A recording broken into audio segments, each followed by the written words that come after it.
We are not really satisfied by the government's administration. I think most of us will agree with this. And so, for example, speaking of Chennai city, it has got a very beautiful landscape, but the city's sewage system and the waste management system, it's a problem. It's an issue that has to be addressed. It's the responsibility of the government to frame a system that works well. So it's our responsibility now when we become the future leaders. So what should we do that the present leaders lack, and how can we improve from them, and how can we be better leaders? Oh, I thought you asking me a politically loaded question, but you softened it up very nicely. Yeah, I'm not trying to be playing with words, but fundamentally we must understand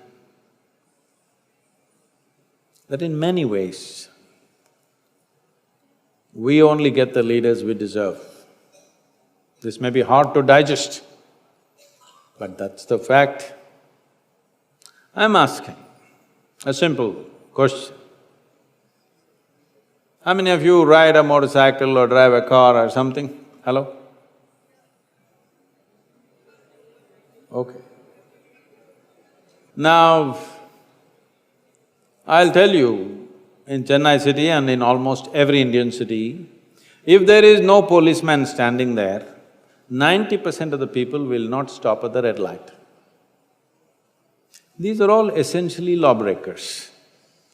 If you make them into chief ministers or prime ministers or any kind of ministers, what do you think they will do? I'm just saying, in Coimbatore city, usually I come and land late in the night at the airport and I'm driving back at 9:30, 10, whatever, still there is traffic. Not at 2 a.m., I'm saying. At 9 o'clock, 9:30, police have gone. At red lamp, I stop and somebody behind me honks badly. I don't understand why. Then that guy comes to the window and says like this, "What's your problem? There's no policeman, why are you stopped?" Well, there is a red light. But unfortunately, we are still in the hangover of pre-independence era, that we still think this is somebody else's country. We don't understand this is our country. Hello? Is this our country? If this is our country, how do we want our country? We must decide, isn't it?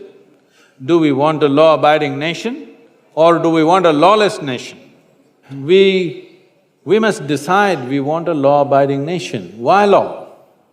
See, it feels like a revolution when you run through the red light.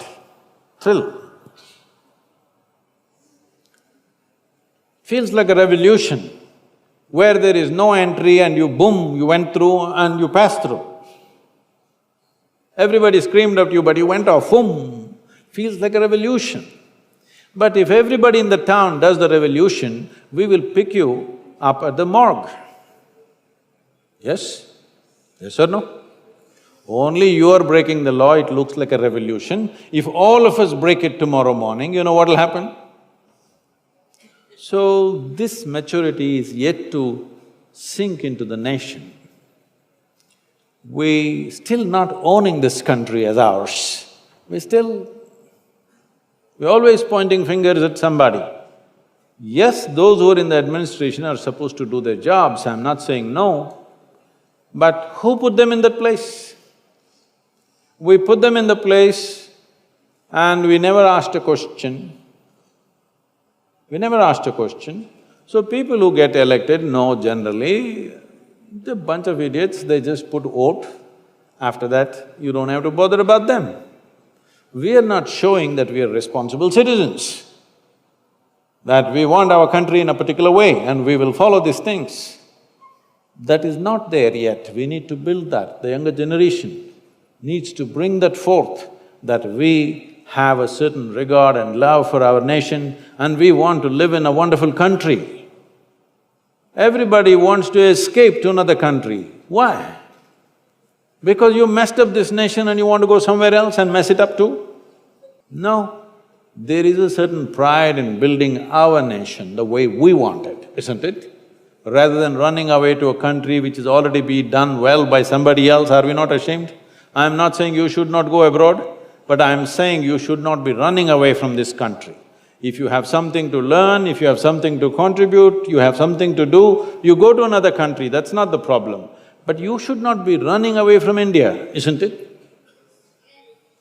You should not be running away from India because that means you're a shameless person. You mess up everything here and you go there? No, let's make this into a great nation, why not? We are supposed to be the youngest nation on the planet. Nearly 52 or 53% of the population is below 30 years of age, with so much energy, with such young people, which no nation has. Can't we transform this nation in the next 5 to 10 years?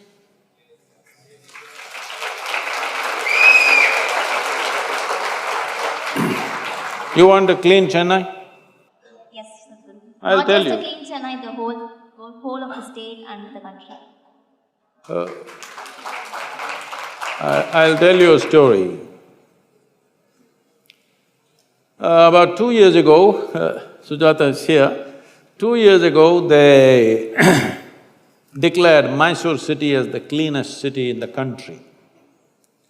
Then people called me from Mysore and said, Sadhguru, 37 years ago you started Clean India project in Mysore, which went on for over 2.5, 3 years.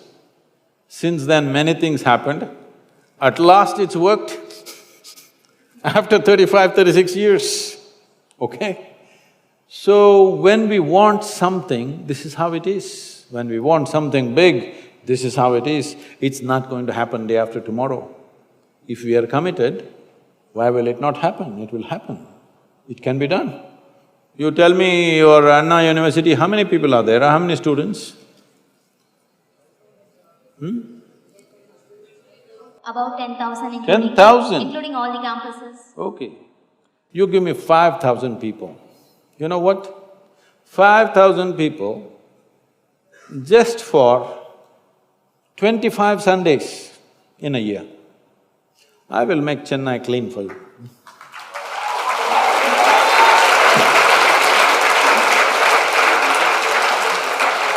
But getting that 25 Sundays from 5,000 people, you will see how much trouble.